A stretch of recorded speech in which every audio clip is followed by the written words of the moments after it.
Pues ya estamos aquí, al borde prácticamente de la llegada, pues si bien todavía no tanto del verano, sí de lo que parece que nos espera a la vuelta de la esquina, una ola de calor que podría cambiar mucho las cosas, desde luego, en lo meteorológico, pero que poca incidencia va a tener sin duda alguna en lo candente que está la actualidad.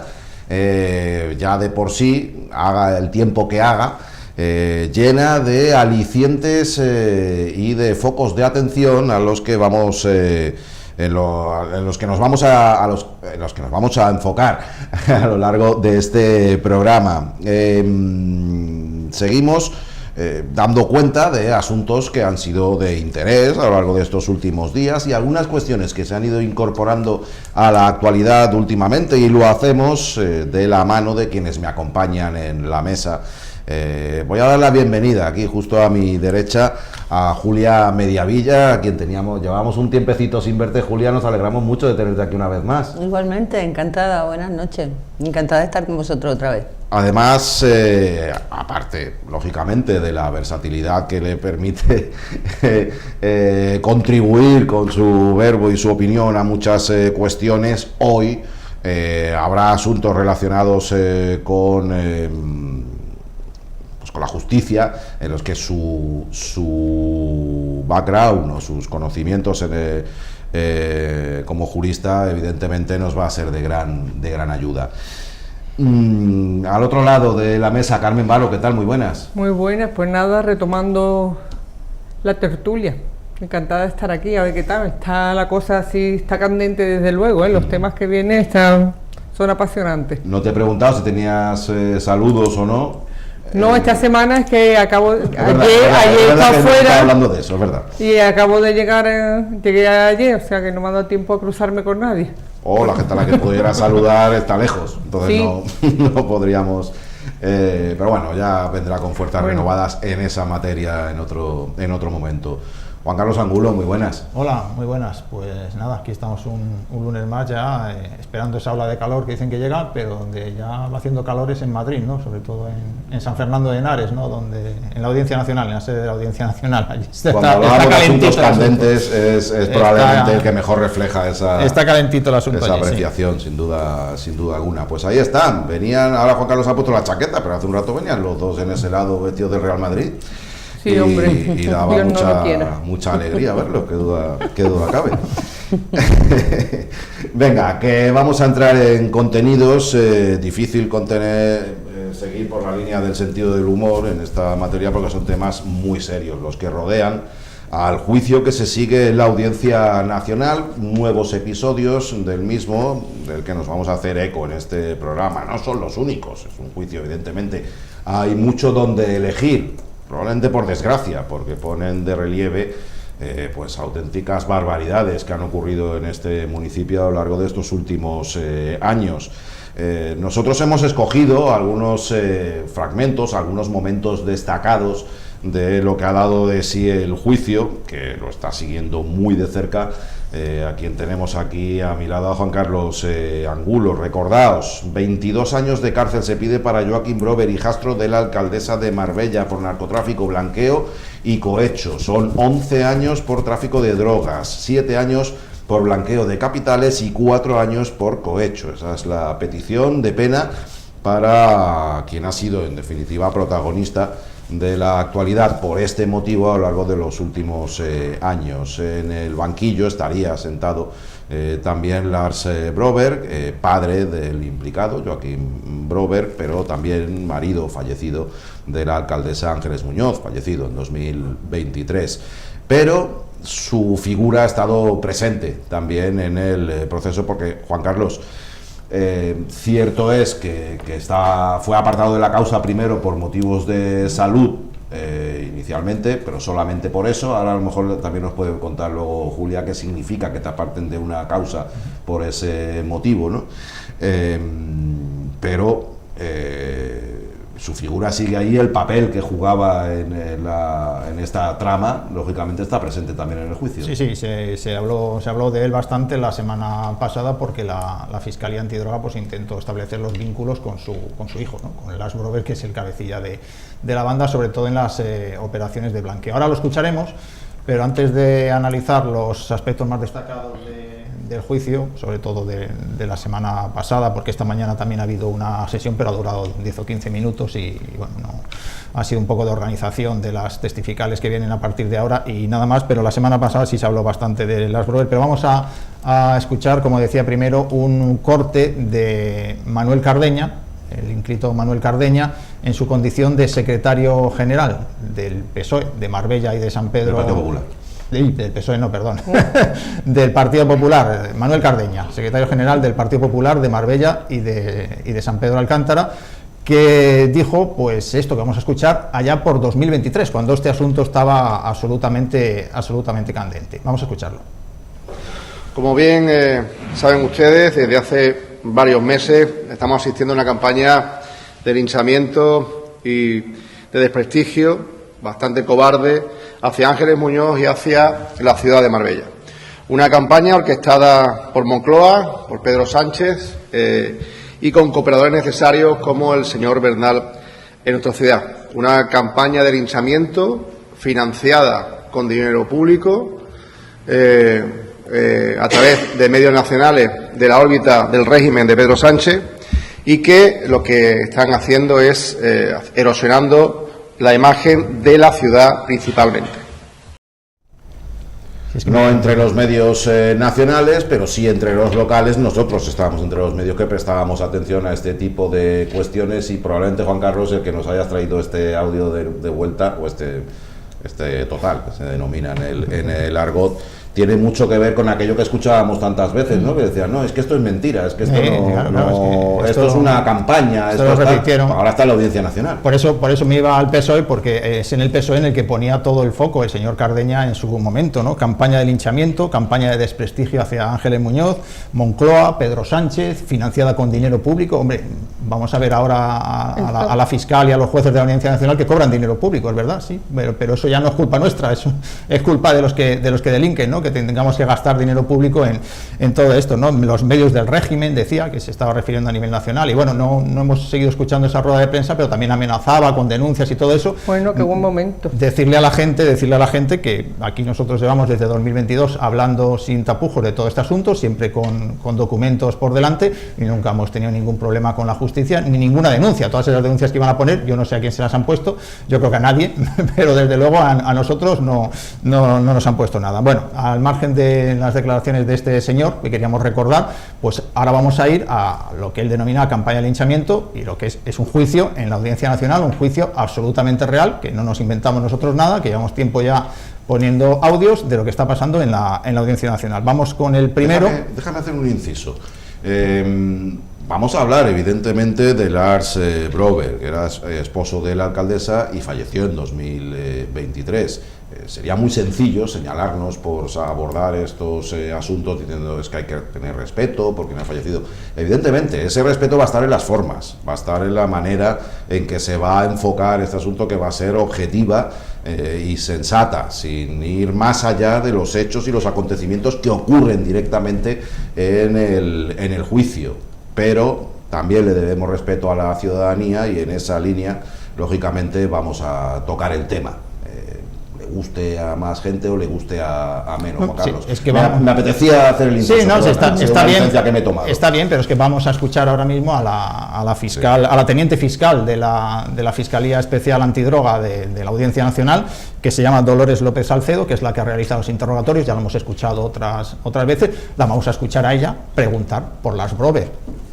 Solo faltaría, ¿no? Pero bueno, escuchamos este primer total. ¿Y hay actividad con respecto a Lars Gunnar Brober? Sí, supervisa.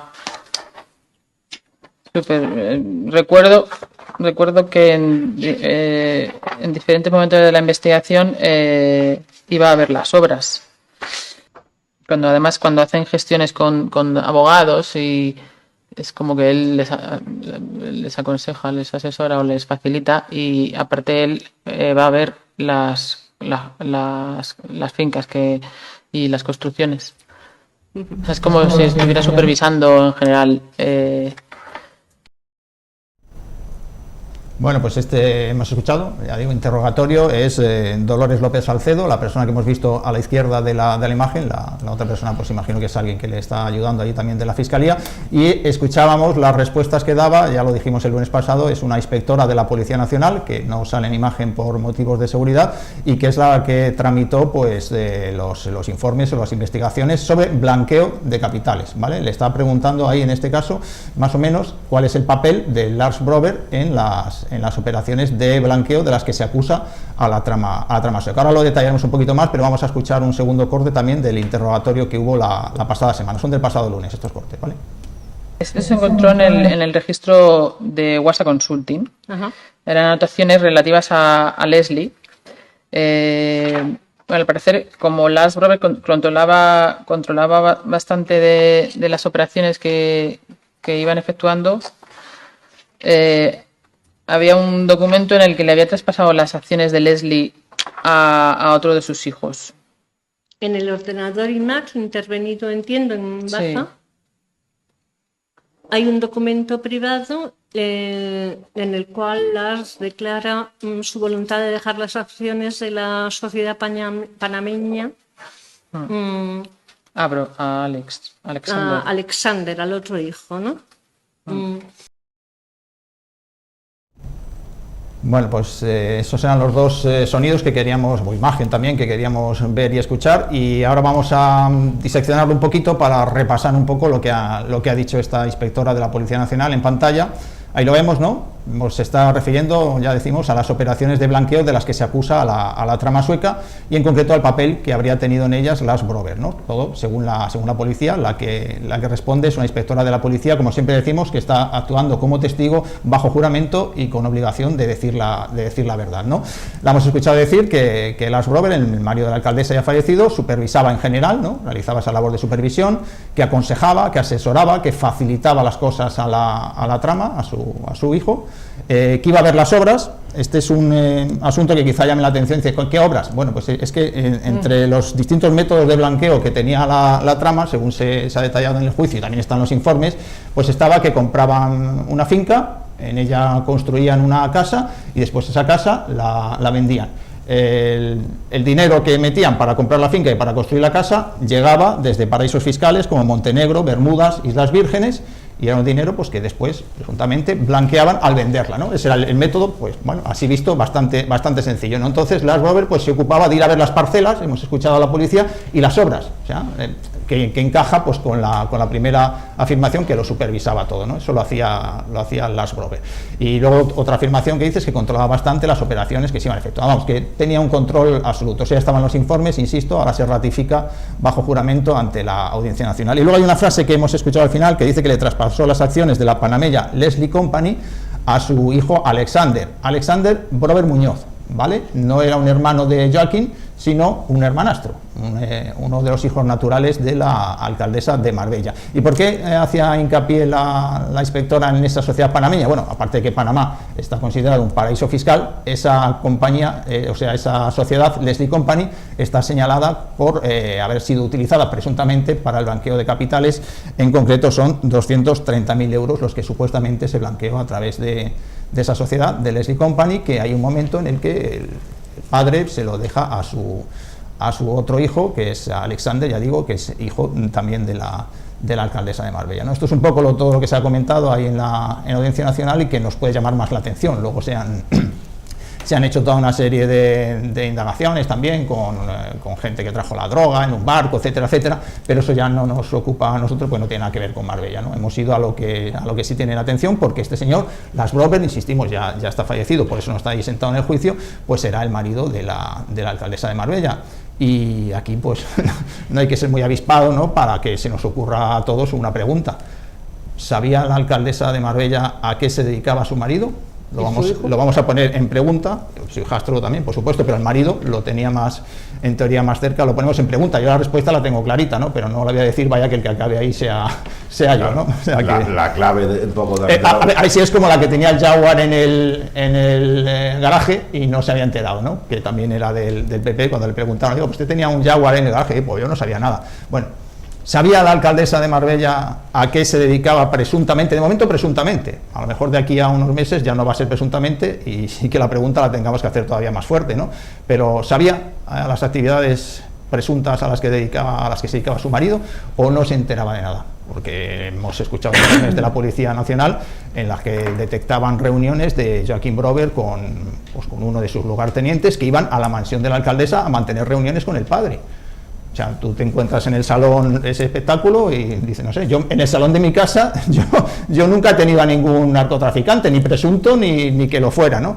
Entonces, pues, insisto, ¿sabía la alcaldesa a lo que se dedicaba su marido ya fallecido en aquella época, en 2019, por ahí, que fueron las investigaciones? Eso quizás es lo que nos tenía que responder. No lo va a hacer, por supuesto, pero yo la respuesta ya digo que la tengo muy, muy clara. Eso ya es cosa mía. Vamos a terminar de escuchar todo lo que queremos escuchar y ver todo lo que queremos ver y luego hacemos un resumen de todo, porque aquello a lo que ha abierto la puerta ahora Juan Carlos es la clave de todo esto, al menos lo que al nexo con Marbella se refiere y el especial interés que tiene este asunto, que es la relación con el ayuntamiento. Si vemos que hay operaciones inmobiliarias realizadas con el fin de blanquear dinero, pues imagínense lo bien que le viene a la organización llevarse muy bien con la administración pública, particularmente con la administración local, y ahí pues nos resuena en la mente aquellas frases famosas que le grabaron a Joaquim Brover hablando de tenemos a Andalucía, España,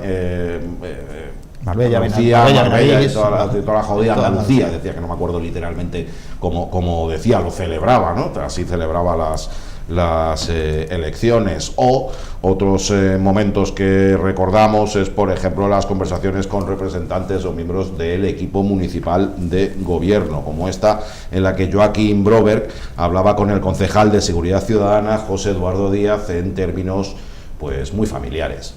Hola, ¿qué tal, José Eduardo? Soy Joaquim Brover. ¿Qué pasa, Joaquín? Bien, ¿y tú? ¿Cómo andamos? Bien, en casa con la familia. Cuéntame, Joaquín. Muy bien. Me he enterado que tú eres el jefe del tema este, que hay un local, o lo dice el ayuntamiento, no están pagando y lo habéis echado. Hay otro cliente para eso. Esto lo enseño yo el lunes, a ver qué podemos hacer. Yo llevo policía, Joaquín, en esta legislatura. ¿Policía llevas tú? Claro, yo llevo seguridad personal. Llevo seguridad personal. Por eso no sé, patrimonio. ¿Está justo detrás de la policía del Puerto Banús? Ya. La estación nueva ahí. No, pero eso no, ya, tú eres policía ya. No, ya lo siento. Bueno. No, me cuidas, ¿no? Hombre, eso siempre. Cuenta con ello. Pero lo siento, yo creo que eso es Félix el que lo lleva. Félix, tengo que hablar, ¿no? Vale. Vale. Un abrazo. Muchas gracias, igualmente. Gracias. Llama a los concejales a ver si cae la breva y hacemos un negociante. Y lo que pasa es que se equivoca de concejal. Le dice que no, que es el de que dice, es que yo soy de policía. Y dice, bueno, pero es que está justo detrás de la policía, a ver si se lo coloca el tremendo. Esto ya lo escuchamos en su día, pero bueno, hemos querido recordar un poco por todas esos nexos que vemos en todo el mundo, menos la Audiencia Nacional, entre el ayuntamiento y esta trama de narcos, que serían, por lo menos, si no tienen nada que ver con el narcotráfico y con el blanqueo, sí que hay indicios suficientes, y así lo consideraba la policía, de un presunto delito de tráfico de influencias. Yo creo que eso es evidente, ¿no? Que un señor pueda llamar al ayuntamiento y hablar con todos los concejales como quiera, por su condición de hijastro de la alcaldesa o de familiar directo de la alcaldesa. Eso, vamos, ya digo que a nivel indiciario, por lo menos, apunta al tráfico de influencias, ¿no? Y la frase, me cuidas, dice, como siempre. Claro, es que estamos hablando de que lo hemos escuchado entre este lunes y el anterior hablar con los dos concejales más importantes que hay en el Ayuntamiento de Marbella, que son Diego López y José Eduardo Díaz. Son los dos lugartenientes de Ángeles Muñoz y son los que tenían la familiaridad, y llegaba a ellos pues con una facilidad tremenda. Era descolgar el teléfono, hola Joaquín, ¿qué tal? Hola hermano, le decía al otro. O sea, que hemos escuchado estas dos conversaciones, a lo mejor hay más, a lo mejor tal, o a lo mejor les llamaba cada día para lo que fuera, pero el tío tenía mano de levantar el teléfono y hacer lo que quisiera en el ayuntamiento, y eso ya lo dice la policía, y eso, lo volvemos a recordar una vez más, nunca se investigó, o nunca se quiso investigar por parte de la Audiencia Nacional, porque ahí estaban los informes de la policía sí lo investigó, pero los jueces miraban para otro lado. Pero en el banquillo de los acusados hemos visto la estampa esta semana, que junto al hijo estaba el dueño, administrador o gestor, como sea su figura, de Codecosol, que es la empresa que le es agraciada con tantísimos contratos del ayuntamiento de Marbella. Agraciada con tantísimos contratos y también señalada por blanqueo. Dentro de ese proceso que he dicho antes, dentro de ese proceso que he dicho antes... Porque no hay ni un, perdón, es que no hay ni un solo nombre que se haya mencionado allí en esta sesión que no nos suene. Por ejemplo, yo que en esa época estaba en el ayuntamiento, al menos yo he reconocido 3 o 4 nombres de empresas que la he visto a la hora de los concursos de las licitaciones. No recuerdo, lo de Codecosol lo recuerdo, porque WhatsApp Consulting también ha aparecido un montón de veces. Sí, esa inmobiliaria de Las Brothers. Pero bueno, al final no olvidemos que le están pidiendo 4 años por cohecho, ¿no? Si no me equivoco. Entonces el cohecho no es más que un soborno. Sí, pero eso es por el tema de la escolta. O sea que al final te quiero decir que él se ha metido por todas partes. Pues eso, porque está acusado de enchufarle pasta a un escolta que era policía local y escolta de la alcaldesa Ángeles Muñoz, enchufarle pasta a cambio de información. Claro. Pero claro, si le estás pagando a un cargo policial dinero, y que nos lleva, el tema de escolta nos lleva una vez más a preguntar, ¿sabía Ángeles Muñoz a lo que se dedicaba su marido y su hijastro? Porque es que yo creo que es blanco y en botella.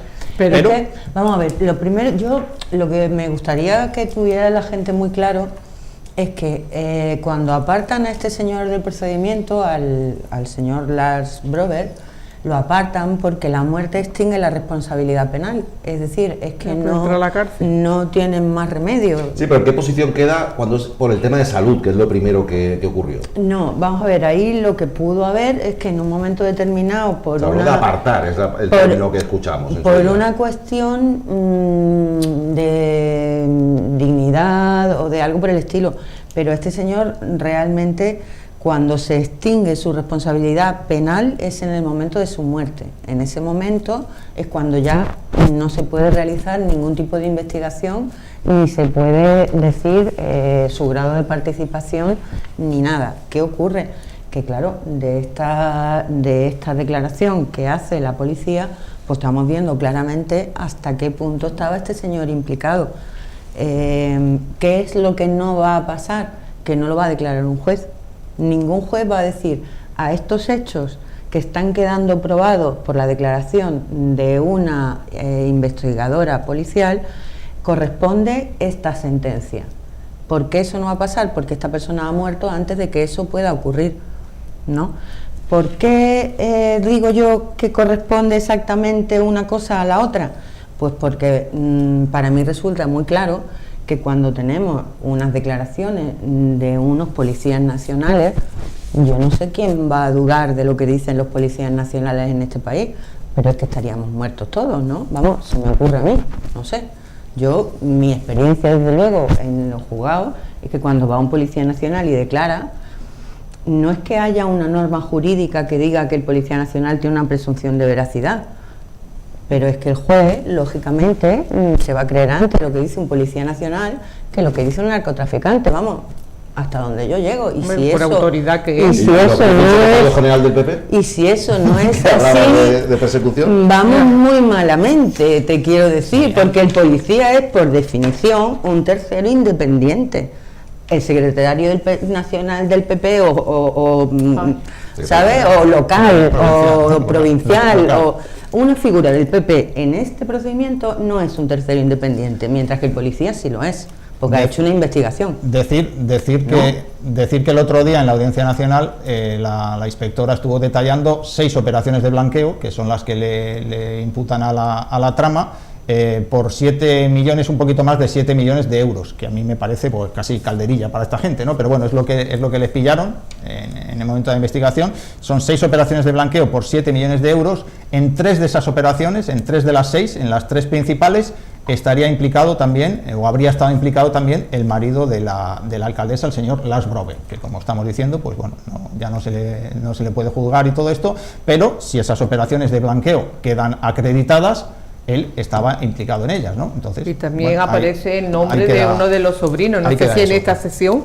o en otra que posterior, yo recuerdo haber... Sí, pero el sobrino no está, ni siquiera estuvo imputado ni pero, nada, pero sí también lo que te digo, que la familia unida, que hace negocios juntas, ¿no? Y lo que iba a decir antes sobre Codecosol, que es que Codecosol es una de las empresas que está señalada por blanqueo. Luego también hacía contratos con el Ayuntamiento de Marbella, pero está señalada y está ahí su administrador sentado por realizar presuntas operaciones de blanqueo con el modus operandi que he descrito antes, ¿no? Que es el comprar una parcela y en esa parcela construir una vivienda y esa vivienda después venderla.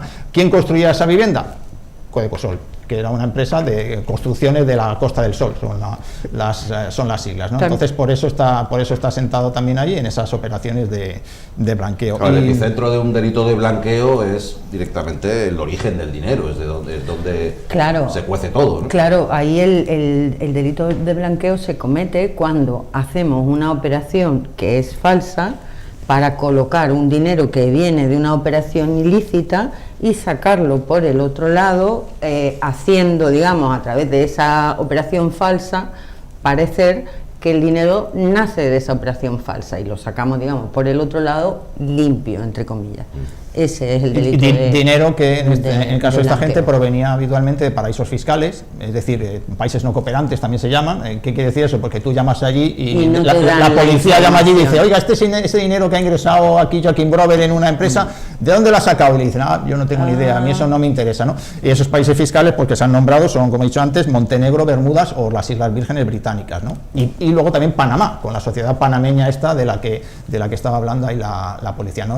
Ahí es donde movían el dinero. Y luego decir también que durante estos días en el juicio pues ha habido hasta 2 policías nacionales que han declarado que la trama sueca tenía un armario lleno de dinero. Que había un señor que se llama Mike Holming, que es el que está sentado justo al lado de Joachim Brober, si podemos luego lo vemos, que es el que tenía el dinero metido en un armario en casa y de ahí va sacando para todo lo que hacía falta. Que hacía falta, ahí está, en la última fila, justo al lado de Joachim Brober, que sé que está en la esquina, pues a la derecha de Joachim Brober, ese es el señor Holming, que es el que supuestamente, o según dice la policía, bajo juramento, volvemos a decir, pues tenía un armario lleno de dinero, porque así lo contaba él en las escuchas. Ojo, que no es que la policía tal, que es que él lo contaba él en las escuchas, que tenía ahí el dinero y se lo daba a Joachim. Joachim dice que él no movía dinero, pero que el dinero era de Joachim Brobe y se lo pedía, le decía, oye, dame para el colegio, tal, y le daba dinero para el colegio. Aunque hacía falta constituir una sociedad, de estas miles de sociedades que tenían para sociedades pantalla, ¿no?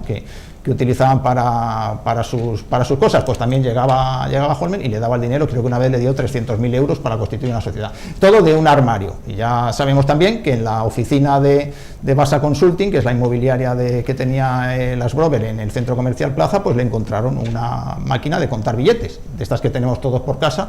Pues bueno, pues él tenía ahí una máquina de contar billetes, ¿no? Entre la máquina de contar billetes y el armario lleno de billetes, pues ya vemos en el mundo en el que se manejaba todo el entorno, volvemos a decir lo mismo, todo el entorno próximo a la alcaldesa de Marbella.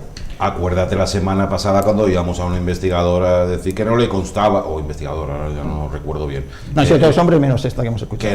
Que no le constaba ninguna actividad económica ni ningún trabajo del señor Joachim Brober nunca. Y que aparecía en, no sé si eran 16, 17, 18, 19 sociedades que tenía, y que ninguna de esas sociedades tenía actividad ninguna, ¿no? Entonces, bueno, volvemos a insistir, es tremendo, y un poco la clave la tenemos también en eso que estamos viendo ahí, de que trataba el ayuntamiento como si fuera propio, ¿no? Que esto es lo preocupante, ya digo, a mí que él se dedicase al trapicheo de drogas, si es que se dedicaba o no, a blanquear y tal, pero que tratara al ayuntamiento como si fuera propio, influyera, llamara a un concejal, llamara a otro, le quisiera colocar un local a uno, al otro un producto para la limpieza, no sé qué, o sea, es que el tío hacía todo, es que era tremendo, ¿no? Eso es literal de un informe policial, investigación. La verdad es que me parece que aquí yo me gustaría decir otra vez lo que decimos siempre, o sea, Es que hemos llegado a un punto en esta sociedad en la que es que parece que si no tenemos un auto en el que haya un juez que diga que alguien ha cometido un delito, pues aquí no pasa nada. Pero a mí me parece que los políticos deben dar un ejemplo desde un comportamiento que sea mejor, que tenga un plus de dignidad o de buen comportamiento por encima del ciudadano común, ¿no? Entonces, aquí no me caben a mí más que dos cosas, o negligencia o estupidez. Es que o esta señora es absolutamente negligente y delante de sus narices han estado blanqueando dinero, traficando drogas y sobornando gente, lo cual yo personalmente me parece que poner el gobierno de esta ciudad en manos de una señora delante de la cual se han movido millones de euros y kilos de droga, yo no sé, yo no sé.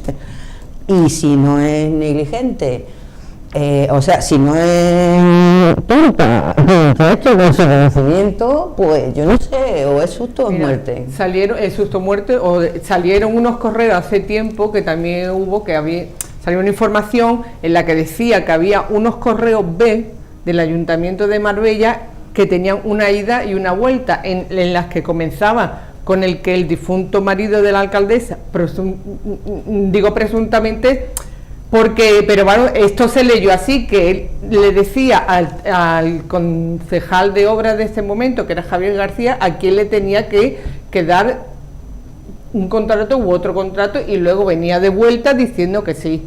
Yo no sé si eso era verdad o no era verdad, pero esa información y los correos, yo creo que lo hemos visto aquí también en este programa. Sí, para ser exacto, eran correos, o sea, direcciones de email que se utilizaban, que no formaban parte de la red oficial del ayuntamiento, pero tenían nombres de ayuntamiento, por ejemplo, ayuntamientomarbella@gmail.com. Exactamente, es que era eso. Y luego, por otra parte, que el ayuntamiento, Ángeles Muñoz, no está siendo investigada porque, como ya sabemos, como dijo un alto dirigente del PP, que la Audiencia Nacional la controlan por detrás, pues García Castellón no vio ningún indicio, a pesar de las reiteradas peticiones de la policía de que se le investigara. Yo hasta aquí puedo leer. Aquí nadie está diciendo que el juez tenía que haber metido en la cárcel a Ángeles. No, pero es que queda mucho mejor, porque tú dices, aquí no hay nada, y lo dice un juez, aquí para el luego gloria, pero es que siempre va a quedar esa sospecha. Que aquí siempre se habla de si hay indicios suficientes para investigar. Pues oye, se investiga y resulta que no, aquí hay que meterse la lengua en el bolsillo. Indicios había patadas. Ahí hemos escuchado una conversación que eso es un indicio, claro, ya he dicho, como mínimo, de tráfico de influencias, como mínimo, ¿no? De ahí para arriba podemos seguir mirando, pero bueno, el problema es que todo este asunto lo tenemos ya como naturalizado. Y además no solo en Marbella, sino en España. Tú, cada vez que sale cualquier cosa, cualquier barbaridad de este tipo del Partido Popular, bueno, pues tampoco pasa nada. Que sale de la izquierda, ¡ay, qué vergüenza! ¡Ay, qué escándalo! No sé, vosotros imaginad, ya lo he dicho muchas veces, imaginad que aquí toda esta trama estuviese implicado un alcalde o alcaldesa de izquierdas, no de derecha. Estaba en la cárcel ya. Yo no quiero decir, la mujer de Pedro Sánchez, no hay indicios, vamos, no hay ni la mitad, pero ni la cuarta parte, ni una décima parte de lo que hay aquí para investigar a esa señora, pero ni una décima parte. ¿Sabes? Y mira dónde está llegando el asunto. Aquí en Marbella también pues convencieron a mucha gente de que esto pues se lo habían inventado unos cuantos periodistas rojos, ¿no? Y tal.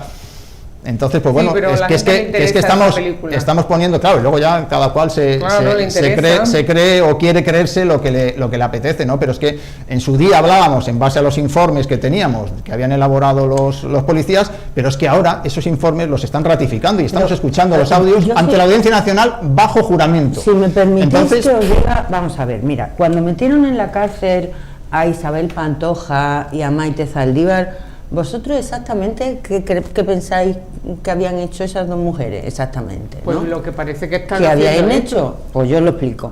Lo que habían hecho Isabel Pantoja y Maite Zaldívar dormir con el blanqueador. Dormir con el blanqueador y ayudarle. Participar en el blanqueo y enriquecerse del blanqueo, o sea, con el dinero que este señor... Vamos a ver, yo estoy casada con un señor alcalde de Marbella, ¿vale?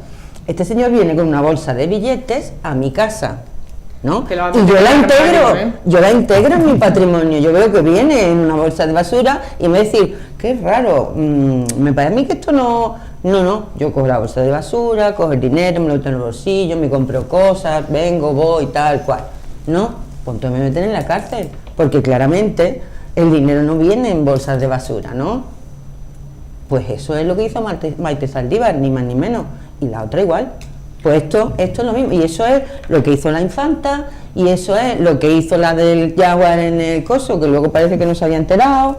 Lo que pasa es que parece que cuando cae por un lado va de una manera y cuando cae por el otro va de otra. No, oye, es que aquí seguimos teniendo cada vez más y más dudas sobre el origen del patrimonio multimillonario de Ángeles Muñoz. Claro. Porque cuando vemos que en la Audiencia Nacional, y lo acabamos de escuchar hace un momento, pues hay una inspectora que señala a quien era su marido como una persona que supervisaba, que aconsejaba, que no sé qué, que participaba en operaciones de blanqueo de capitales, pues ¿qué es lo primero que se te viene a la cabeza? Tampoco lo voy a decir porque no quiero acabar yo ahí, pero yo creo que a todos se nos está viniendo lo mismo, ¿no? ¿De dónde ha venido el patrimonio de Ángeles Muñoz? Tenemos que volvernos a preguntar. ¿Viene de estas cosas que hacía su marido o no viene de estas cosas? Lo pregunto. Y luego que es una investigación que va desde 2019 en adelante. Sí, que de ahí para atrás. No sabemos cómo han sido los 20, 30 años atrás. Sí. Bueno, yo, si vamos a concluir este tema... Correcto. Pues solamente quiero hacer una anotación. Última palabra.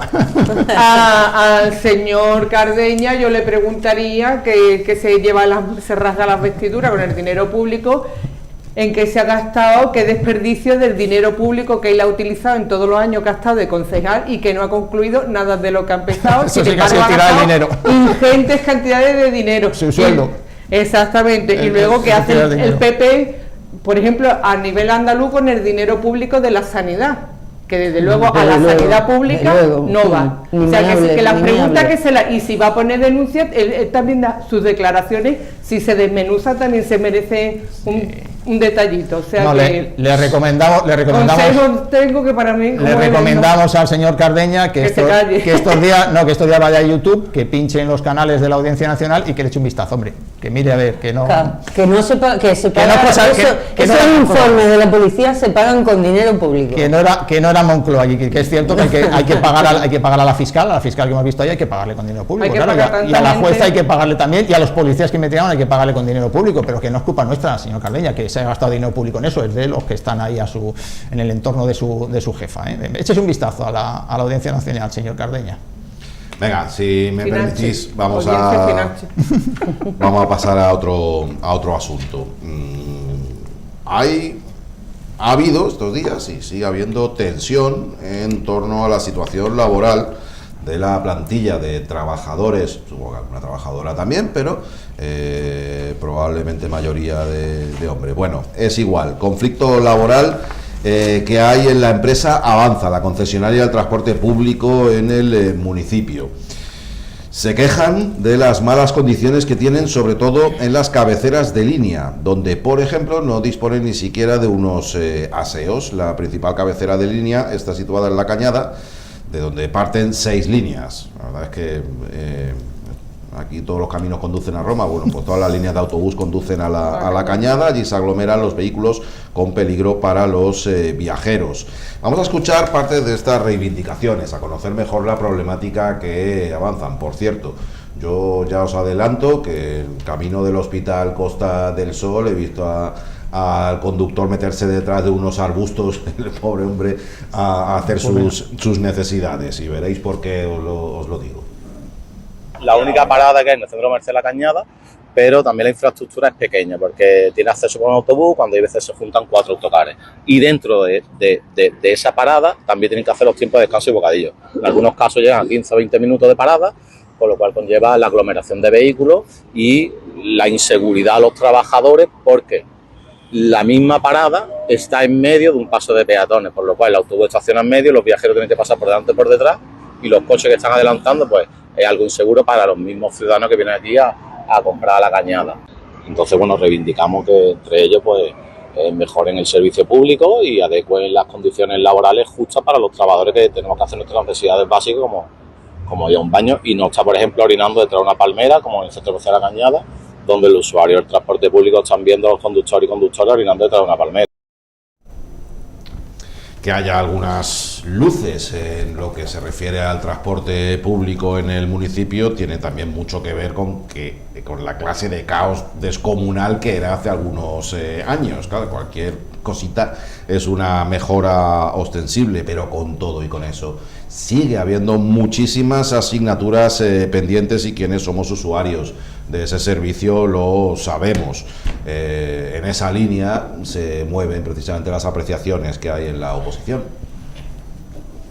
Entendemos que 7 millones de euros que le paga el ayuntamiento a la concesionaria avanza por la gratuidad. Se vende como gratuidad, pero ya vemos lo que le cuesta a los vecinos y a las vecinas de Marbella, y lo que pedimos es un transporte urbano correcto, que cumpla con las necesidades que requiere la gente y que se pueda usar para la vida diaria. Además, para el beneficio de la gente, también para facilitarle y para que los trabajadores que llevan esos autobuses puedan realizar su trabajo de forma, digamos, normal, que son ellos la cara visible y los que tienen que aguantar la presión de los atascos y de las reivindicaciones de la gente cuando ese transporte no cumple con esos servicios. Bueno, aclarar una cosa para que nadie se confunda, que la persona que hemos visto detrás en los dos vídeos vestida de blanco, que no es Keke, ¿no? El cómico Héctor de Miguel, mi paisano, por cierto, que no es él, que era un concejal de Málaga que vino también a apoyar esa rueda de prensa. No es Keke, ojo, lo aclaramos, vaya que alguien se confunda, porque el parecido es tremendo. Sí. Te has anticipado porque te iba a gastar la broma y iba a decir el humorista vallisoletano, a ver qué decía. Eso sería un insulto hacia Keke. Un saludo a los vallisoletanos, por supuesto. Sí. Venga, pues la concesión de los autobuses urbanos, que venía de la época del GIL, concluyó en 2013. Y desde aquella concesión concluyó en 2013. Y desde entonces estuvo funcionando en precario, es decir, sin contrato hasta 2019, 6 años pues de un vacío que evidentemente redunda en lo que decía anteriormente. Claro, está la cosa tal como estaba, que con cualquier cosita se podía mejorar un poco, ¿no? Hubo una nueva concesión por periodo de 10 años, de nuevo con Portillo Avanza. Aquí se ve que todos los méritos que había contraído Portillo anteriormente, bastaba con ponerse el nombre Avanza adelante, y ya era perdonado por todos sus pecados. Bueno, pues este contrato, según explicó recientemente el concejal de Movilidad, Félix Romero, está ya al máximo, es decir, no se puede aumentar el número de autobuses cuando hay líneas muy saturadas, habrá que esperar a 2029, o dicho de otra manera, si no os gusta cómo está el servicio de autobuses, os aguantáis, que de momento no se puede hacer nada. Nosotros hemos ampliado la totalidad de ese contrato, no hay más posibilidad de ampliar ese contrato. Y lo que se hace desde la Delegación de Transporte, en colaboración con el concesionario, es bascular servicios. Es decir, el máximo de kilómetros que nosotros podíamos comprar son ese 1.970.000 kilómetros que se puede hacer por parte de la flota, ¿no? Entendemos que en determinadas circunstancias pues hay líneas, por ejemplo, he hablado antes de la línea 1, líneas que tienen una demanda pues muy grande, y que efectivamente en el próximo pliego tendremos que dimensionar todavía más y establecer las posibilidades de crecimiento pues de una forma un poco más abierta, quizá con un contrato por cuenta abierta, que es una posibilidad que estamos estudiando ahora mismo, de forma tal que paguemos por kilómetro y no esté limitado el número de kilómetros. Voy a dar unos datos complementarios que los dio el propio Félix Romero ese día, en esa rueda de prensa, que de las 11 líneas iniciales que había en 2019, cuando se dio la concesión, pues se ha pasado a 14, es decir, se han logrado añadir 3 y ya no se puede más. De 14 líneas no podemos hacer más, como ha dicho ahí Félix Romero, ya hasta que se termine el contrato, que es en 2029. Y añadir autobuses. Y los 19 autobuses, vale, que es lo que iba ahora. Perdona. Había 19 autobuses en su momento, cuando se dio la concesión, y en 2022 se subió a 25. En 2022, o sea, ya 23, 24, 25, ya nada, todo eso hasta 2029 no se pueden ampliar tampoco los autobuses.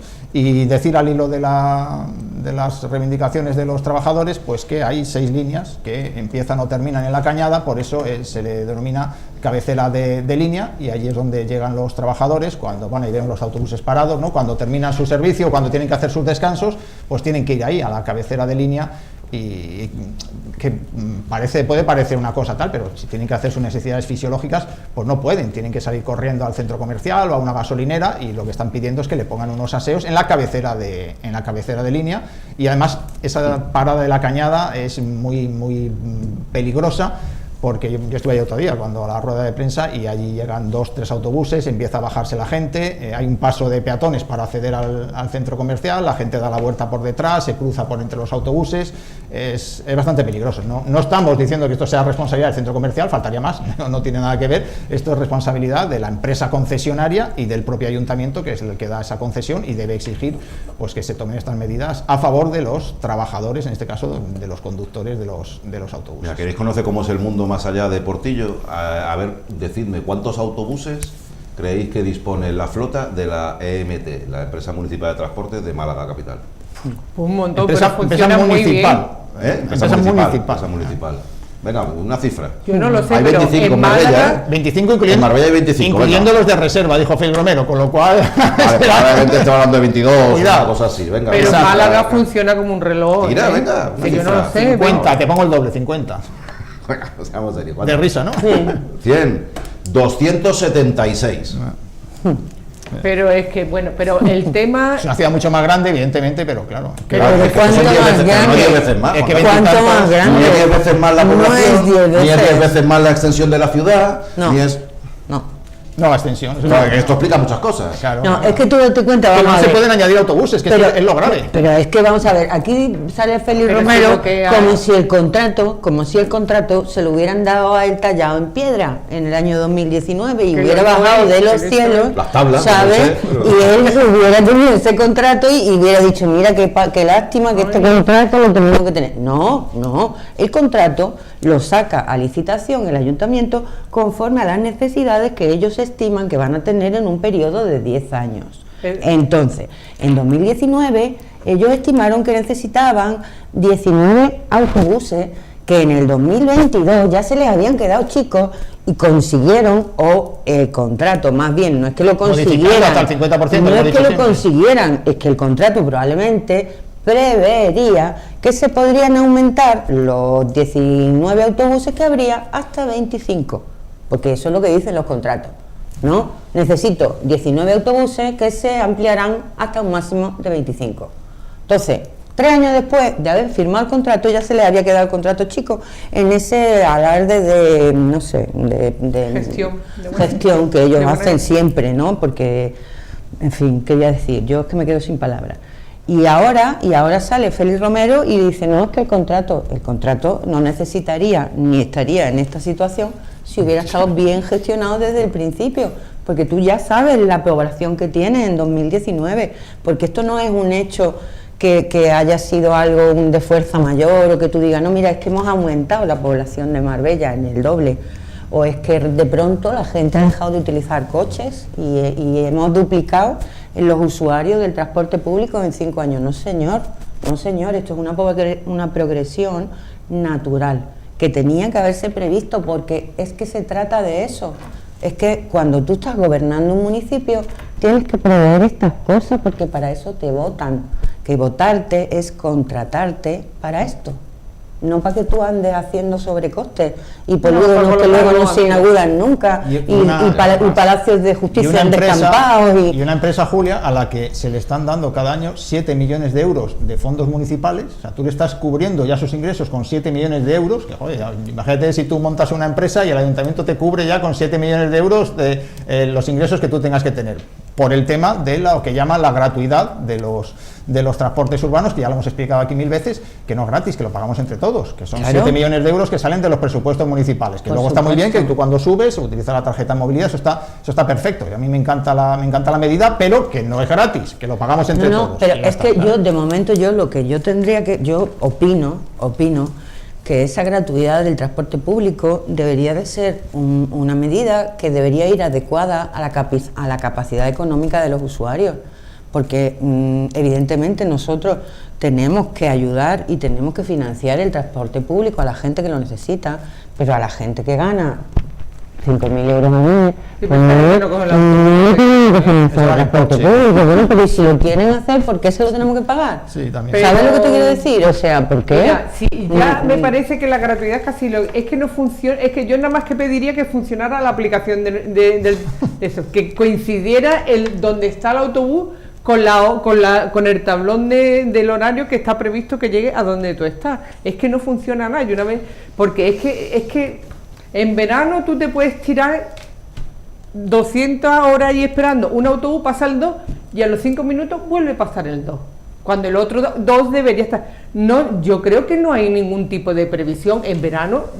Es que hay líneas que son más fuertes que otras. Tú no puedes tener la 1, la 1 que Puerto Banús, no sé qué, con 2 autobusitos en pleno verano. Mete autobuses, despeja la carretera. Si a fin de cuentas el beneficio del servicio público es que despeje también la carretera. El tren que llega hasta donde llega, hasta casi Nueva Andalucía, pues 3/4 de lo mismo. Tú no puedes tener un autobús allí, el otro allí, supuestamente, porque tú miras la aplicación y ya sabes dónde está el autobús. Es que hay veces que no ni aparecen en la aplicación. Es que es un descontrol total. Se quedan atascados, Carmen. Se quedan atascados. Van a Puerto Banús y a La Cañada, y en Puerto Banús y La Cañada principalmente hay otros puntos críticos, pero sobre todo en Puerto Banús y La Cañada se quedan atascados. Y al quedarse atascados se van todos los horarios al garete. Y eso entronca con lo que hemos ignorado un poquito, por desgracia, lo que decía el trabajador. Desde aquí un saludo a la plantilla pues de la verdad, que pasa. Pero es que está ¿eh? relacionado con eso. Si en vez de 25 autobuses hubiera,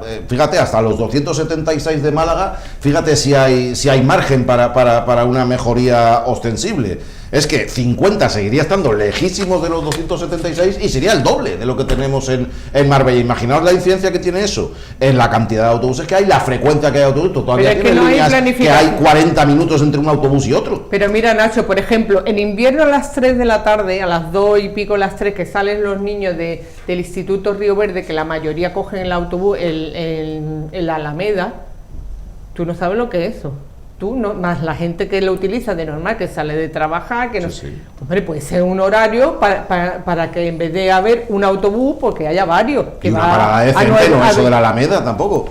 Y una parada decente, no lo de la Alameda, que es un... Antes de cambiar este sistema, yo me acuerdo que si tú cogías el autobús de las 3 de la tarde, aparecía en el polígono industrial, hacían el cambio de conductor en la nave de esto, que también me parecía un abuso. O sea, tú te montabas en el tren y de pronto aparecías tú aquí en el polígono industrial, en su nave, hacían el cambio de servicio, el recuento de dinero, y ahí estaba el autobús y tú esperando 15 minutos, que ellos, o sea que eso, lo del servicio interno nunca lo han tenido bien. Y además cómo se nota que estiran al máximo las líneas, te ponen una línea que va de las Chapas a Marbella y te la meten en Bello Horizonte ya para poder abarcar y poder... Es un servicio que se le podía sacar mucho provecho, pero hay que sentarse y trabajar y tener capacidad de trabajo. O sea, que no, algo falla, o es que no te queremos trabajar, no tenemos capacidad de trabajo, o no sé de lo pero si es que eso quitaría coches de la carretera. Pero desde luego no ahora, porque si ya tienes un contrato firmado, ya estamos en las mismas, ya tenemos el contrato, ya no lo puedes romper, porque entonces, si no, tienes que indemnizar y ya estás como siempre. Pero a lo que tú decías de las previsiones, lo único que estas cosas nos indica que van apagando fuego, van al salto a la mata. Total. No hay al menos los 4 años que te tocan a ti gobernar. Luego cuando llega medio año antes empieza a meter gente en el ayuntamiento para mantener y otra pata a la lata, y entonces la ciudad, esto es un apagafuego, que así estamos. Lo que no necesitamos es de nosotros. Cuando esto se tenga que negociar otra vez, por Dios, que alguien se siente, que se haga una previsión de las necesidades reales de la ciudad, de las líneas, del número de autobuses, de los usos. Hay que hacer un plan de movilidad. Un plan de movilidad. Eso es la movilidad, es el objetivo. Claro. Pero o sea, cualquiera de nosotros, lo que te iba a decir en relación con eso, cualquiera de nosotros te ponen delante ese pliego y te dice, vamos a oiga, ¿qué tienen ustedes? 25 autobuses, eso incluye las reservas, probablemente ¿cuántos son? 22, 21 los que hay, 21 autobuses para la totalidad del término municipal. Oiga, Málaga tiene 276. Bueno, pero es que Marbella es más chico, sí, Marbella es más chico, pero vamos a ver agosto. A ver lo que pasa en agosto en Marbella. Ahí sí que lo podemos comparar con Málaga tranquilamente y a ver y cuántas líneas son y por dónde pasan y estiradas para aquí. Y oiga, esto se lo puede usted meter donde buenamente le quepa y me trae usted una propuesta en condiciones que esto a mí no me sirve. O mejor dicho, cuando estoy redactando que soy yo el que lo redacta y le digo a las empresas a ver quién quiere presentarse, le pongo lo que quiero. Y lo que quiero no puede decir mi intención es que aquí funcione el transporte público. Mi intención no puede ser poner 25 autobuses y 11 líneas. Pero Nacho, no puedes tener intención, no puede ser que la intención del ayuntamiento sea que eso funcione cuando se lo estás entregando, como has dicho antes, a la misma empresa con la que no funcionabas antes. Que es que ese contrato se le entregó a Portillo, se lo entregó el GIL en su día. Y en 2013 se concluyó estuvieron el 2 contrato. años sin contrato. No, estuvieron hasta 2019, desde 2013 a 2019 en precario el servicio de autobús. Y llegan 2019 y hacen una nueva licitación y mira por dónde arrasa Portillo Avanza, que le cambian, ahora ya era Avanza, y arrasa Portillo Avanza. Pero claro, aquello nos dejó a todos alucinados. ¿Cómo puede ser la empresa que está facilitando un servicio tan deficiente vuelva a ganar el contrato? Pues chicos, lo volvió a ganar. Y en 2029, vamos, yo es que no tengo ninguna duda de quién lo va a ganar. Es que, pero es que y van a seguir haciendo lo que quieran. Pero era trasladarle a la Junta de Andalucía también. Portillo conseguía las concesiones con el Partido Socialista, cambia la Junta de Andalucía, ya van para 8 años y sigue Portillo llevando el transporte público exactamente igual. Hombre, porque ellos están aquí desde Franco que le dio la costa, pues están aquí, por algo será. Alguien avanzará que no somos los usuarios, porque en fin, esto es un saludo para los trabajadores y, pues la verdad. Y a ver si les cumplen con lo que están pidiendo, porque es un poco triste que que ellos mismos tengan que estar orinando detrás de una palmera y también pues que los propios usuarios tengan que estar viendo eso. O sea, son dos imágenes, tanto para ellos como para los usuarios, que no, yo quiero no son lo mejor, y para un turista ya ni te cuento. Yo quiero aprovechar para felicitar a una conductora que hay, que no se puede ser más amable, más atenta, que te espera, que no te preocupes, pasa para adentro y ahora, por favor, es que eso también que no, ellos no son perros, son personas que dan un buen servicio, un servicio de calidad y un servicio humano, y en particular esta señora que no sé cómo se llama. Y que trabajan 8 horas con sus descansos, evidentemente, y que necesitan un sitio donde hacer sus necesidades, hombre. Porque tú lo ves. Que es algo más que lógico. Pues sí, pues mi felicitación a los trabajadores y a las trabajadoras de los conductores que nos llevan divinamente a todos lados, y sabemos que ellos no tienen la culpa, que es desde la base una mala gestión. Y vista la trayectoria de la empresa, se le pone una carne de gallina de pensar de trabajar para esa empresa. Y por cierto, antaño no digamos que en encuestas de valoración probablemente la plantilla de Portillo pues igual no era muy destacada por su simpatía, pero en eso ha cambiado y mejorado muchísimo, y lo he hablado con muchas más personas que lo usan, y ha cambiado muchísimo el trato, que antaño no era bueno. Y también hay que recordarse de las secciones sindicales, a ver que si hay, no hay, qué leche están haciendo. Porque esto muy tibio, ¿verdad? Muy flojillo. Porque yo te voy a decir una cosa, esto es un tema sindical. Totalmente, claro. O sea, que un trabajador a esta altura de la vida no tenga un lugar para asearse y para hacer, bueno, yo para los autobuses, pero vamos. Pero no sé si es una cuestión de carácter o qué, pero no lo habéis notado, no sé, se nota un poquito tibios, un poquito. Ahí hace falta 2 delegados, 3 sindicales buenos que pongan las pilas a la patronal. Totalmente. Y ya está, y deja ya las tonterías, que ya aquí todo el mundo se aprovecha. Para los autobuses 1 horita al mediodía. 1 hora al mediodía y que está. Todo el mundo lo vamos a comprender. Los derechos de los trabajadores, todos. Imagínate la que yo sí. No creo que sea así. Yo sí, yo lo entiendo. De 9 a 4. No es lo frecuente, no es lo habitual. Bueno, pues aguante, porque los derechos laborales están ahí. O es que lleva toda la vida, está la clase obrera toda la vida trabajando para ahora no tener nada. Pero sí que están pidiendo un sitio donde. Sí, a lo mejor la llevas. Están pidiendo un sitio donde.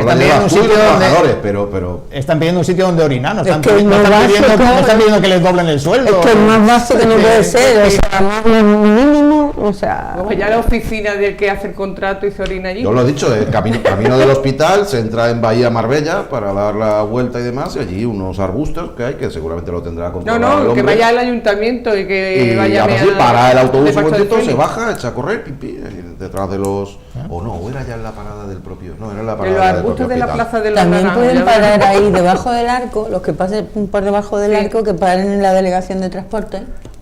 Que seguro que pero es un servicio. yo creo que esa delegación de uno de esos locales está de almacén de alguien. Sí, ¿no? De alguien, amigo de alguien. Bueno, pero no lo tengo claro. No me digas, no me lo creo. Venga, que vamos con otro tema, venga, va. La gestión de las colonias felinas en el municipio. Sé que si os pilla muy de cerca el asunto estáis muy pendientes, desde luego, lo que aquí ocurre, o si sois amantes de los animales, o si tenéis cualquier posición respecto o cualquier opinión particular respecto a la presencia de colonias de gatos en las calles o en el entorno urbano. No sé si sabéis que hay personas que recorren distintos puntos del municipio donde se acumulan muchos gatos, les cuidan, les prestan atención y les dan de comer. Pues bien, una alimentadora de la zona de Nueva Andalucía ha presentado ante el Seprona una denuncia contra el ayuntamiento por la desaparición de varias colonias de gatos, una la que ella alimentaba con una docena de animales. Pide que esto se aclare y que se investigue la presencia de trampas ilegales para capturar a los gatos por parte de una protectora de otro municipio. Y ya también el pasado mes de abril puso otra denuncia, en este caso ante la Policía Nacional, por que calificaba de amenazas y acoso. Aseguraba haber recibido este tipo de comportamientos por parte de vecinos mientras estaba alimentando a los gatos. Aquí hay un embrollo considerable porque está reconocida por la Ley de Bienestar Animal la existencia de colonias de gatos y la necesidad de que los ayuntamientos las gestionen debidamente y también, sobre todo, pues ofrecer un marco legal y una situación estable a las personas que de facto llevan a cabo esa labor sin pertenecer directamente al consistorio. Todo esto se ha ido siguiendo últimamente y podemos ver la publicación que habéis hecho en 24 horas, Juan Carlos. Sí, nos hacíamos eco de esa denuncia, como dices, ante el Seprona, que ha puesto una de las alimentadoras de gatos en Nueva Andalucía, en concreto en la calle Casiopea 5F. Tiene un nombre en la calle un poco curioso, pero bueno, es una calle de Nueva Andalucía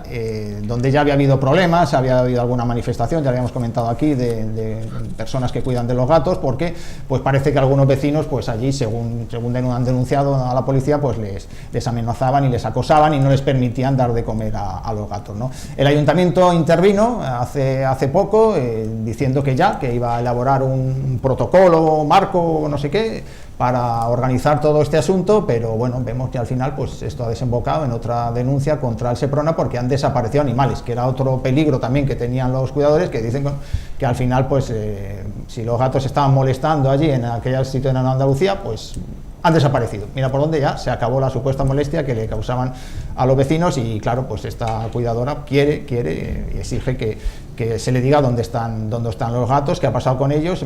Ahí vemos algunas de las concentraciones o pequeñas manifestaciones que hubo, ¿no?, de personas que cuidan de los gatos los gatos callejeros.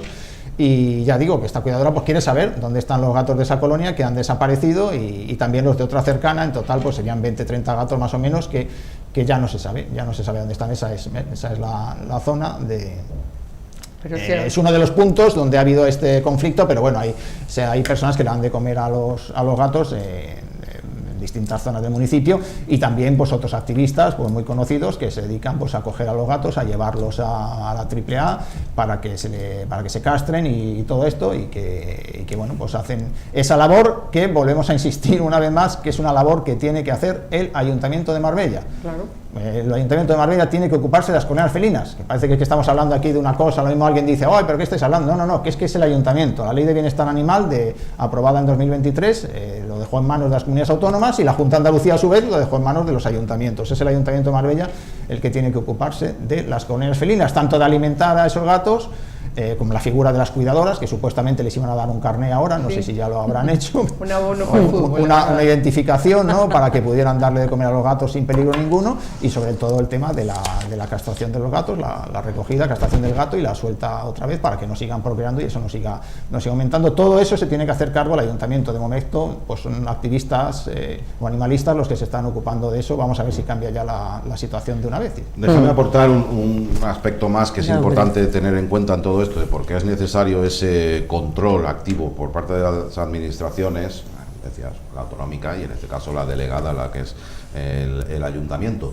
Las colonias felinas, que son pues esa figura de presencia de gatos en entornos urbanos, están regladas por la Ley de Bienestar Animal, así como digo, en el entorno urbano, y obliga a las administraciones a estar pendientes. ¿Qué ocurre, entre otras cuestiones, si no se está pendiente de ello? En el momento que esos gatos se puedan trasladar a apenas 1 kilómetro o 2, si hablamos en el término municipal de Marbella, y de pronto esos gatos aparecen en el entorno natural de Sierra Blanca, en el Parque Nacional de Sierra de las Nieves, que ya albergaría, sería Ojén y Istán, es decir, aquí al lado, en ese instante esas colonias felinas se convierten en especies invasoras devastadoras para el medio natural, porque son depredadores y porque generan unas graves complicaciones para el resto de especies que habitan ahí. Por eso, entre otros motivos, por supuesto también está el sanitario, el veterinario y el tema de las molestias a la ciudadanía si las hubiere, así pues es necesaria la aportación del ayuntamiento, pero más allá de ir de lo obvio, quería llamar la atención sobre ese aspecto de las colonias de gatos en el ámbito urbano. Si no están en la ciudad, es probable que estuvieran en otros lugares donde serían muy dañinas. Pues yo no tenía ni idea de este tema, y entonces esta mañana me he puesto a informarme y justo me ha salido la página del Ayuntamiento de Málaga, en el que tiene una página específica en el que se trata este tema con toda la legislación. Pone método CER, captura, esterilización y retorno. Claro. Y el Ayuntamiento, o sea, que no es que una cosa que nosotros estemos sacando aquí como un misterio de la Virgen de Fátima, es que eso lo hacen todos los ayuntamientos, tan fácil como eso. Pues a lo mejor pregunta si no sabe, pero claro, es que la persona, es que a lo que vamos como a lo de siempre, como lo del autobús y como lo de todo, es que la persona responsable tiene que saber a lo que se tiene que dedicar. No hace falta que se entere, como has hecho tú, pues que se entere, que lo mire, que se informe y ya está. Tampoco tiene que ser un experto, pero que se entere y que quiera hacer las cosas. La solución en este municipio pasa por matar seres vivos, llámese gato, llámese peces en las medradas, llámese tortugas secas agonizando, colgándose de una reja. Hombre, es que eso no puede ser, es que hay que respetar la vida, y la vida tanto humana como animal, toda hace falta en el ecosistema. ¿Y para si vivir? No los árboles? Si no los árboles, es que no nos falta un perejil, de aquí en plan destructivo, todo, pero contra, es que no puede ser que en Nueva Andalucía hay una zona que es como un parque que tiene muchas sombras, posiblemente se va con él, pero no lo voy a decir para no dar más pistas, y los vecinos pues le tienen puestas allí como unas casitas, varios niveles, de ellos se suben, y además tienen su bandejita, su vasijita de agua y de alimentos, y eso está tan ricamente. Si tú además lo esterilizas, se van desapareciendo solos, no hace falta ir como el hombre del saco cogiendo gato y metiéndolo en un saco, si es que eso todo tiene un proceso. No, y sobre todo que vamos a ver que volvemos otra vez a lo mismo, que hay una ley de bienestar animal, que a ti te puede como ayuntamiento gustar o no gustar, pero que tú la tienes que respetar, o sea, que es que no hay otra, y la tienes que cumplir, y entonces volvemos a lo mismo de siempre, o es ineptitud o son ganas de incumplir la ley, y entonces, ¿qué preferimos? Incumplir la ley. ¿Qué preferimos? O sea, ¿están incumpliendo la ley voluntariamente o están incumpliendo la ley porque realmente entre los 4.000 funcionarios no hay nadie que tenga la voluntad de decir, mira, vamos a poner a Manolo a que haga un plan de bienestar animal para adecuar el comportamiento de este ayuntamiento a las previsiones de la ley de bienestar animal? Y a partir de ahí, pues nos ponemos a trabajar, ¿no? Para adecuarnos a la ley. Pero aquí en Marbella... 4.000 funcionarios, Carmen, por todos los clavos del Señor, 4.000. No hay uno que se pueda poner a hacer esto cuando sale una ley nueva. Son 20 años. Cuando empiezan a dar explicaciones, a un concejal tú le pides explicaciones en ruego y pregunta, lo que sea, te dice, porque el técnico de la delegación... El técnico es la capa que todo lo tapa. Entonces, pero entiendo que hay muchos técnicos, porque los conozco, que son muy eficaces, pero vamos, que el tema gato algo tiene que saber. La verdad que en sanidad hay 3 personas trabajando nada más. La verdad, en el PPA, en relación con lo que iba a decir, que son 20 años viviendo del trabajo de los voluntarios. Claro, de la AAA y de los voluntarios. Y en este caso los voluntarios que atienden a los gatos, con lo cual te pilla, ahora la ley te obliga a hacerte cargo y lo de gestionar y demás está ayuntamiento. No, es más pero a ver, tú tienes una asesoría jurídica que te dice, escúchame, que aquí hay una ley de bienestar animal y luego hay una competencia delegada de la Junta de Andalucía que nos tenemos que hacer cargo nosotros, mira a ver quién se va a hacer cargo, pero que somos nosotros, Pero luego yo creo que siempre dice el técnico, pero en realidad el técnico se acomoda a las órdenes que busca, el acomodo a las órdenes que le dan. Es que el acomodo legal a lo que le dicen que tiene que hacer. O sea, si son 3 personas, pues el técnico yo no sé qué se piensa la gente que consiste en este caso hablamos de sanidad, un ayuntamiento, pero consiste en estas cosas. Pero es que el día a día fotos en las verbenas, tonta.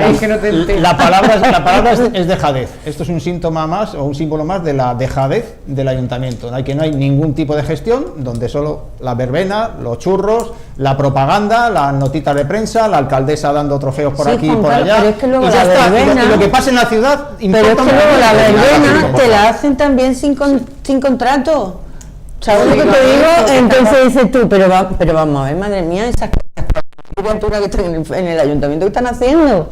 ¿Qué están haciendo? Bueno. Mira, que voy a avanzar, o vamos a avanzar en este campo sin salirnos del todo, porque ya que hemos mencionado la ley de bienestar animal, es verdad que es una ley que viene acompañada de cambios drásticos en nuestras costumbres, comportamientos, cosas que hasta ahora dábamos por sentadas en cuanto al trato de los animales, que nos obliga, en definitiva, a quien más y quien menos que tiene relación directa o indirecta con los animales, en mayor o menor medida, nos obliga a cambiar cosas, y probablemente tenga algunas sombras y algunas cuestiones criticables, pero es una ley de bienestar animal, y hace muchísimos años que millones y millones de personas reclamaban que se hiciera algo sobre casos flagrantes que encontrábamos de maltrato o de circunstancias desaconsejables en relación con el trato a los animales. La aprobó el Gobierno Central en 2023, pero registra críticas y puntos de vista negativos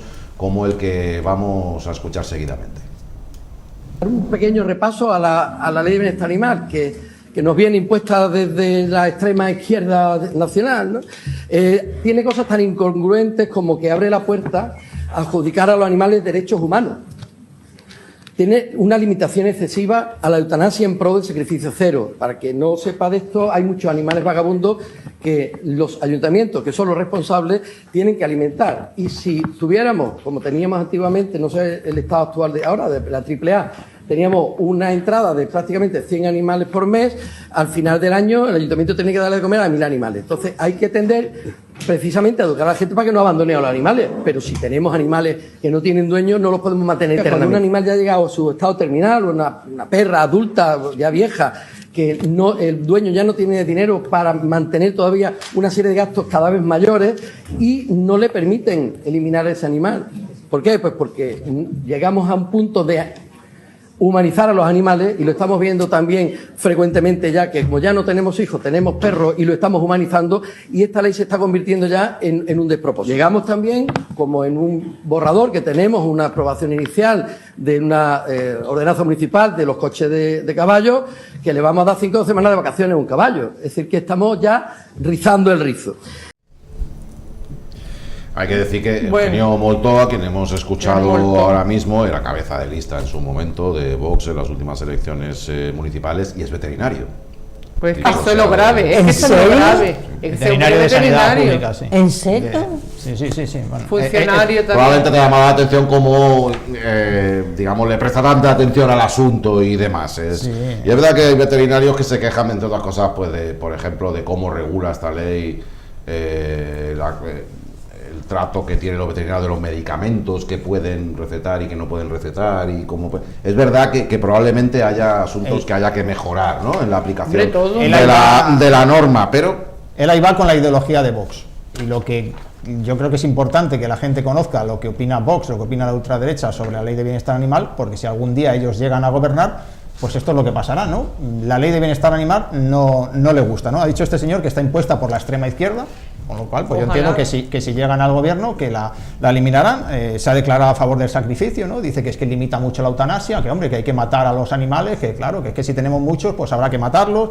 No sé, lo de la perra vieja que hay que eliminar, pues hombre, de muy mal gusto, ¿no? Luego se ríe de que se humaniza a los animales, pues hombre, humanizarlos a lo mejor tampoco la palabra, pero tratarlos como una cosa, pues tampoco, Pues tampoco. ¿no? Yo creo que habrá un término medio. Eso trata de ridiculizar un poco todo. Y luego lo de los caballos, que dice que le van a dar vacaciones a los coches de caballos, pues no, hombre, solo faltaría que los tengan ahí todo el día. Él llama vacaciones a que le den descansos a los animales, a los que tienen tirando del carruaje, ¿no? Entonces, bueno, es lamentable, pero que sepamos que no es la opinión de un veterinario, sino que es la opinión de Vox, de la extrema derecha, que algún día, si llega a gobernar, pues esto es lo que piensan del cuidado de los animales y de la ley de bienestar animal que se aprobó pues en 2023, con todos los defectos que pueda tener, como dice Nacho, pero bueno, es una ley que intenta proteger a los animales, ¿no? Pero es que, a ver, yo, si me permitís que os diga, vamos a ver, si Vox llegara a gobernar con la suficiente mayoría, no derogarían únicamente la ley de bienestar animal. No, esto es un ejemplo. Que decirte, derogaría la de bienestar animal, la de aborto, la del divorcio, en fin.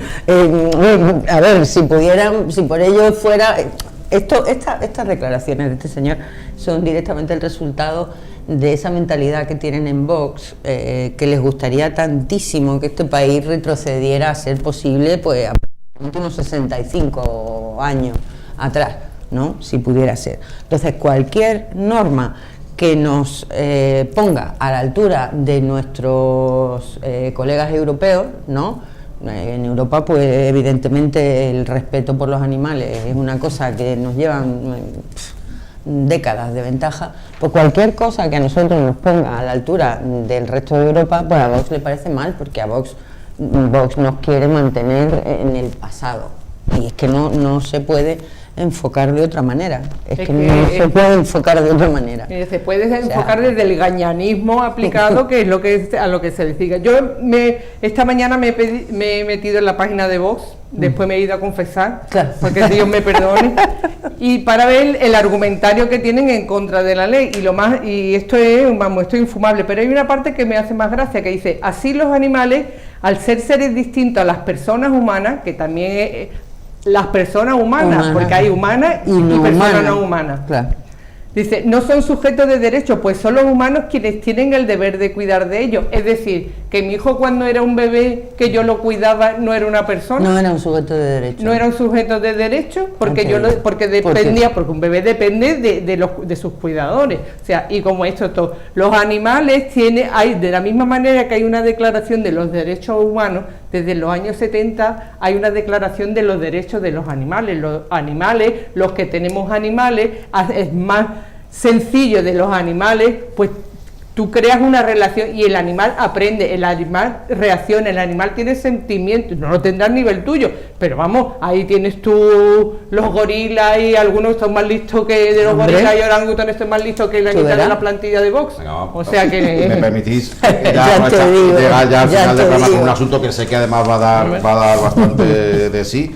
De todas maneras, además, Carmen, ahí está la gente al otro lado, a ver qué piensa la gente de si tienen derechos o no, si son sujetos con derechos los animales, sí, o no lo son. Ahí lo tiene. Y por cierto, si hay personas no humanas, las personas jurídicas, tú eres muy repelente. No, es verdad. El tema que os quería contar ahora, ya para terminar el programa, ¿vale? Es un asunto del que venimos hablando recientemente, en el marco de la crisis del acceso a la vivienda. El Ayuntamiento de Marbella, y lo venimos planteando desde hace ya bastante tiempo, destaca por dos cosas en esta materia. Una, llevar a cabo muy pocas, casi inexistentes iniciativas relacionadas con viviendas sociales o políticas que faciliten el acceso a la vivienda, y por contra lo que sí hace a menudo es vender parcelas, suelo público. Dice la alcaldesa que hay muchas dificultades para encontrar terrenos donde hacer vivienda pública. Recordad, vivienda pública no es vivienda que hace el ayuntamiento, que necesita escarbar ahí en las cuentas y buscar dinero y decir, a ver de dónde saco dinerito para hacer vivienda. No. Es vivienda donde se escoge un suelo y se le dice a alguien que vaya a construir, oiga, constrúyame aquí vivienda. Es decir, es una pura cuestión de voluntad.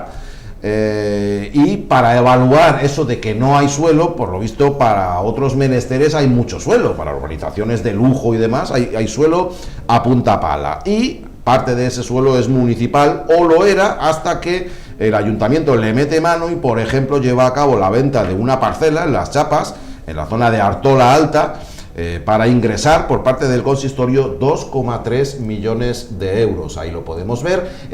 Ahora diré, la que está liando por una parcelita que hay. Es que como esto, hace nada hablamos de una en San Pedro, es que esto se repite una y otra vez. Es un ejemplo de una dinámica, lo que queremos poner refiriéndonos a esta parcela, una dinámica que, como digo, se ha repetido con mucha frecuencia.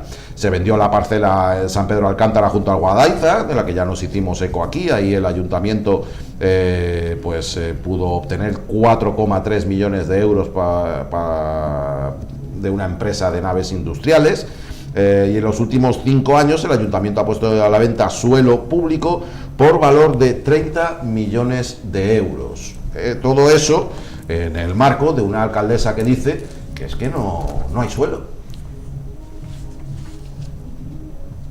Pero con lo que es suelo público, o sea, con el escaso suelo que tiene el Ayuntamiento de Marbella, con todo lo que ha ocurrido aquí a nivel urbanístico, desde luego les aseguro que hasta el último metro se va a poner a disposición para poder sacar vivienda.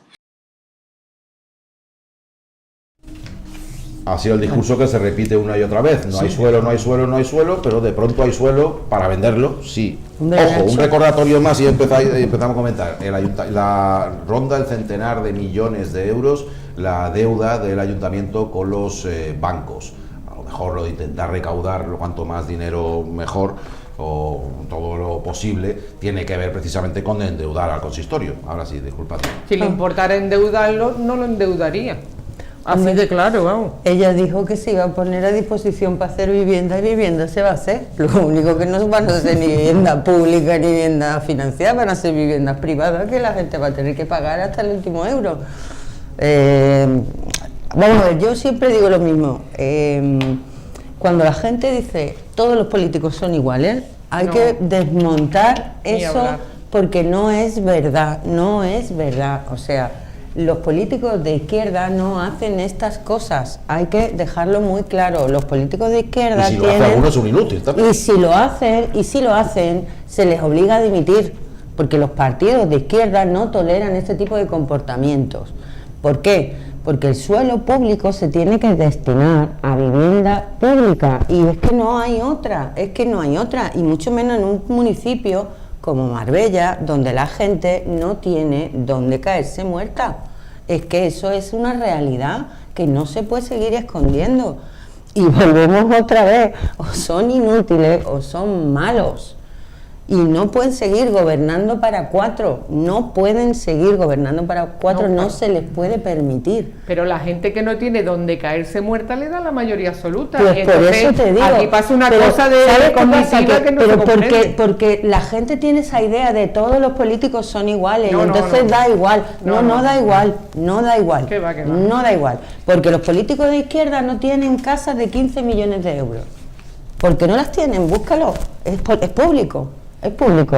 Los bienes de los políticos están en las páginas web de las instituciones públicas en las que trabajan, en los ayuntamientos, en el Senado, en el Congreso. Uno puede comprobar los bienes que tiene cada político. A ver cuál tiene 15 millones de euros. A ver cuál. Pero también hay más políticos, también hay más representantes, más responsables públicos que son del Partido Popular y actúan de una manera muy distinta en relación con la política de vivienda. En Málaga yo creo que tienen empresa municipal de vivienda también. No, pero estoy muy seguro. No estoy muy seguro. La política de derecha o sea, una cosa es que tú me digas a mí que específicamente en Marbella pues se actúa aún peor, ¿vale? Y yo eso te lo compro, porque aquí pasa cada cosa que es que uno tiene que echarse a llorar, pero fundamentalmente la política de derechas es esta, es vender el suelo a empresas privadas y no es desde luego utilizar el suelo para vivienda municipal, eso no es, o sea, la privatización de los servicios públicos y la privatización de las empresas municipales y todo eso es una política de derecha, aquí en Manila. Hay ayuntamientos del PP que tienen empresas municipales de vivienda y que construyen vivienda protegida, no como ha dicho Nacho, dándole la parcela a uno para que venga y te la construya, cediendo el suelo, ya vamos a ponerla que cediendo el suelo, no, es que la construyen destinando fondos municipales a construir esos edificios. Sí, o sea, la otra variación, ¿no? Que lo hace todo el ayuntamiento a través de empresas municipales, y hay ayuntamientos del PP que también lo hacen. Aquí en Marbella, ¿por qué no se hace? Pues porque aquí interesa eso, vender el suelo primero porque tenemos que pagar toda la deuda del ayuntamiento y después porque aquí el negocio son las viviendas de lujo.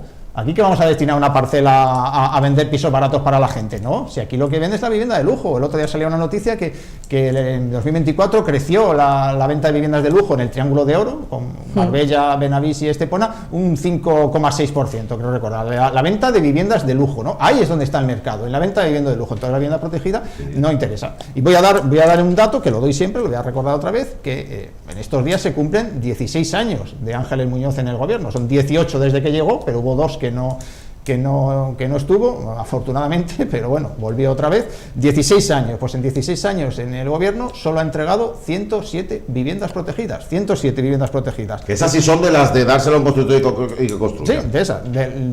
Las últimas en 2011, ya lo hemos contado, hace 14 años, las últimas viviendas. Si hacemos la media, sale que esta señora en sus años de gobierno ha construido entre 6, 7, vamos a darle 7, porque son 6,6, 7 viviendas de protección pública al año, de media, en el tiempo que lleva gobernando. Esto es una auténtica vergüenza. Y luego te dice que es que no hay suelo. Y mientras te dice que no hay suelo, coge y no para de sacar viviendas, las dos parcelas, perdón. Hay un dato que no he dado antes, la parcela que hemos dicho de Artola Alta, por la que el Ayuntamiento ha ingresado 2,3 millones de euros, era municipal, ha dejado de serlo, ahí la podemos ver. No, todavía no está en venta, de momento. Perdón, está en venta. Lo será. Perdón, sí, es que he vuelto a releer otra vez, antes lo dije, mira, ahora lo he vuelto a releer y he visto la cifra y me he ido por los cerros de Úbeda, porque lo que quería decir, que a dónde me iba a centrar, son 10.500 metros cuadrados, allí podría haber en torno a 44 viviendas, era un dato que se me había escapado antes. Que las habrá ahora, pero privadas y que serán de lujo seguramente. ¿No? Una cosita muy breve, una pregunta. ¿Se han entregado las famosísimas viviendas de alquiler joven? No, la última vez que yo pasé por ahí no estaban ni terminadas. Seguimos en 107, Carmen, eso no avanza. Y estaban adjudicadas con sorteo, con beso, con fotos, sí. Y yo pasé el otro día y eso está sin terminar. Como la de la campana. Pues eso va a estar terminado, te voy a decir yo cuándo. Sí, 2027. Hombre, ahí faltaban las cocinas, dijo la alcaldesa. En los cristales dijo que faltaban las cocinas. Hombre, y la de Nueva Andalucía, la de las campanas. O de Suecia. Ahora se tienen que haber puesto las pilas porque están trabajando desde las 6:30 de la mañana, se están metiendo en el parque infantil y está causando unas molestias. Han ido al ritmo de samba, al ritmo de tranquilidad, y ahora se ve que las han metido prisa y están allí. Que la gente de la campana está hasta el gorrete de los ruidos a las tantas y desde primeras horas. Es que la de la campana la sortearon hace más de 2 años ya. Están sorteadas antes de las elecciones, que fueron en 2023, pues antes ya están sorteadas. O sea que hay gente que lleva 2 años y pico a la que ya le ha tocado una vivienda y ahí sigue esperando de brazos cruzados a que las termine cuando las empezaron a construir en 2020. Pero le ha tocado ir al banco, a reunirse con el banco, a ver si el banco le da el crédito para ceder, que no es que son regaladas. Y luego te dice el empresariado, es que no tenemos a gente para explotar, para contratar. Vivienda para trabajadores. Hombre, pobrecito. Algo tendrá que ver, ¿no? ¿Cómo vas a tener gente si la gente a la que le pagas lo que le pagas no se puede permitir dónde vivir? En algún sitio tendrán que vivir. Y para que en un acto público el propio presidente del Centro de Iniciativas Turísticas, que tiene muchas virtudes, es un tipo que una relación personal afectuosa, digamos, pero no se distingue por ser especialmente visceral al hablarle a los representantes políticos, particularmente a los del equipo municipal de gobierno en el Ayuntamiento de Marbella. Y aún así se lo dijo y le dijo, sí, no, es que no tenemos, es que la gente si no tiene dónde vivir, algo habrá que hacer. Está barriendo para lo suyo, barriendo para los empresarios, para los empresarios. Claro, pero que no es que le importe a la gente, le importa que ellos que los trabajadores que vienen a trabajar a los hoteles, por ejemplo, pues tengan un sitio donde vivir. Si no has querido tener en cuenta que la gente no tenga dónde vivir, por lo menos ten en cuenta que la gente, que los empresarios no tienen trabajadores a los que... Sí, es que vamos a llegar a los extremos de Ibiza. ¿Sabéis? Lo de Ibiza, Ibiza sí, llevan muchísimo tiempo. Los guardias civiles destinados en Ibiza, sí. Hay alguno que vive en un camping, que es una triste pena, ¿eh? Y además no se puede. Y no se puede vivir en un camping, efectivamente. Porque es que yo me quedé... No, que legalmente es que no se puede. No, efectivamente no se puede. Entonces, es que el ansia de ganar dinero es que nos ciega, pero es que llega un momento que la sociedad no va a avanzar. Esto va a quedar, es que aquí van a venir todos a crear empresas que van a trabajar ellos mismos con su mecanismo, porque ¿quién va a venir aquí? Pero además quien esté dispuesto a trabajar y dormir en un balcón, pues va a tener una ventaja para conseguir trabajo respecto a gente que va a tener familia, que va a querer vivir dignamente y que va a tener una serie de necesidades que no se, pero es que no se dan. El tema es que no pasa nada, que da igual. Hemos dicho 7 viviendas al año de media en 16 años de gobierno. Y son 16 años de gobierno, 4, luego otros 4, luego otros 4, está a punto de cumplir pero es que no la cuarta, el cuarto mandato, pero sí los 16 años. El triunfo de toda esta gente es conseguir que la gente, que los pobres, que las personas que tienen este tipo de problemas, culpen de sus problemas a los otros pobres. Es decir, yo no tengo vivienda y yo no tengo trabajo porque vienen muchos inmigrantes, porque hay muchos de otras nacionalidades, etcétera. Abre una cuenta entonces, en el banco para en vez de echarle la culpa al que la tiene, que es al que no gestiona, al que no hace lo que tiene que hacer y al que se gasta el dinero en lo que no se lo tiene que gastar, ¿sabes? Se la echamos al que está al lado porque suponemos que está recibiendo ayuda, que está tal. Y no es así. Luego vienen los suecos también y luego nos demandan lo que tenemos que demandar en la urna, que es lo que tenemos que hacer. No es que nos quiera escuchar más, al contrario, querría escuchar muchísimo más, pero no puedo. Se acaba el programa en cuestión de hora, el reloj. De hecho, me he pasado un poquito, así que rápidamente me despido de vosotras primero. Julia, gracias. Buenas noches. Carmen. Y de ti, Juan Carlos. Buenas noches. Hasta la próxima, venga, Buenas hasta noches. otra. Hasta luego.